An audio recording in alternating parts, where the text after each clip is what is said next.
एक तलाकशुदा पत्नी 6 साल बाद अपने पति को हरिद्वार में मिली और पति को देखते ही वह रोने लगती है। साध्वी का उसका भेष था, फिर भी वह अपने पति को देखकर हिलकियां भरकर रोने लगी थी। आखिर क्या हुआ था इस घटना के अंदर, पूरी जानकारी यहाँ पर लेने वाले हैं। वीडियो को अंत तक जरूर देखिएगा। दोस्तों, एक सुंदर नाम का लड़का रहता है जो कि बहुत अमीर है। उसकी शादी हुई थी, उसकी पत्नी का नाम मधु है। मधु भी काफ़ी अमीर है, लेकिन पत्नी के साथ उसका तलाक हो गया था। अब ये जो सुंदर है, इसके पिता बीमार थे, कैंसर था उनको। अब अपने पिता की बीमारी का इलाज करवाने के लिए हरिद्वार जाता है, कैंसर की दवाई लेने के लिए। वहाँ पर साध्वी के रूप में उसको अपनी पत्नी मधु नज़र आती है। दोस्तों, मधु को वह देखता रहता है, मधु भी उसे देखती है, और जब मधु उसकी तरफ देखती है तो वह हिलकियाँ भरकर रोने लगती है। यहाँ पर जब मधु की शादी हुई थी दोस्तों, तो मधु अपने ससुराल में आई थी, और ससुराल में आकर के उसने पूरा कोहराम मचा दिया था। ना किसी से शुद्ध बोलना, ना सास ससुर की इज्जत करना, ना पति से ढंग से बात करना, क्योंकि मधु भी अमीर खानदान की बेटी थी। अब जो उसकी माँ होती है उसको भड़काती रहती है, और भड़का भड़कू कर वह माँ उसके पति से उसको तलाक दिलवा देती है, और तलाक में 10 लाख रुपए मधु को मिलते हैं और सामान वगैरह वापस कर लिया जाता है। अब मधु मायके चली जाती है, वहीं पर रहने लगती है। कुछ दिनों के बाद उसके माता और पिता की मौत हो जाती है।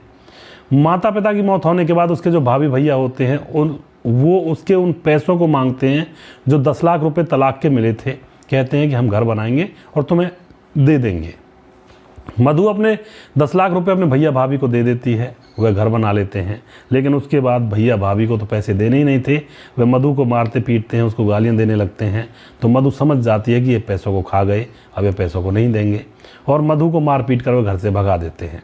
मधु जिस माँ के घमंड पर अपने मायके आई थी, वह माँ भी मर चुकी थी, पिता भी मर चुका था। मधु जाए तो जाए कहाँ, अकेली तनहा इस पूरे संसार में अकेलापन उसको काटने को दौड़ता था। घर से वह चली आती है अपनी सहेली के घर। उसकी सहेली कहती है कि मैं भी साध्वी बनने जा रही हूँ, तुम भी मेरे साथ साध्वी बन जाओ। तो अपनी सहेली के साथ साध्वी बन जाती है और यहीं हरिद्वार में रहने लगती है। दोस्तों, हरिद्वार में वह मांग तांग कर अपना पेट भर रही होती है, साध्वी बन चुकी है। तभी वहाँ पर उसका पति अपने पिता की कैंसर की दवाई लेने आता है, उसे देखकर वह रोने लगती है।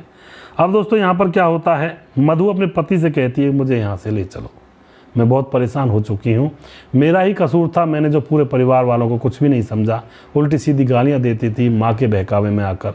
आज मेरी माँ भी मर चुकी है, पिता भी मर चुके हैं, भैया भाभी ने मुझे घर से ठोकर देकर निकाल दिया है, और मेरे पैसों को भी वह लोग खा गए हैं। मुझे अपने साथ ले चलो, मुझे माफ़ कर दो। हालांकि माफ़ी के काबिल तो मैं नहीं हूँ, मैंने तुम्हें बीच सफ़र में छोड़ा, लेकिन फिर भी मुझे अपने साथ ले चलो। तो यहाँ पर जो पति होता है सुंदर, वह कहता है कि ठीक है, मैं कल बताता हूँ तुम्हें। तो सुंदर जाने लगता है। लेकिन दोस्तों, मधु कहती है कि मुझे अपना नंबर दे जाओ, वरना तुम मुझे कल मिलोगे कैसे। वह नंबर दे जाता है।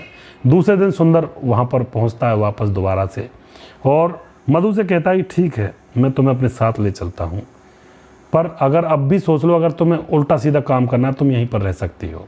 लेकिन वह कहती है मधु कि मुझे यहाँ से ले चलो, यहाँ पर साध्वी कोई सुरक्षित नहीं है, बहुत बुरा बर्ताव होता है उनके साथ। तो वह अपने साथ मधु को ले चलता है, और बार बार वह कहती है मुझे अपनी माँ और ससुर से मिलना है, यानी सास और ससुर से। तो वह उसको ले जाता है सास ससुर के सामने। जैसे वह जाते हैं तो उसकी पाजेब की आवाज़ जब ससुर को सुनाई देती है, तो वह समझ जाता है कि ये तो बहू के पैरों की आवाज़ है। खड़ा होता है, बैठा होता है, उसको क्या पता था तलाक होने के बाद बहू आएगी नहीं। वह तो इंतज़ार कर रहे थे, बुजुर्ग लोग थे।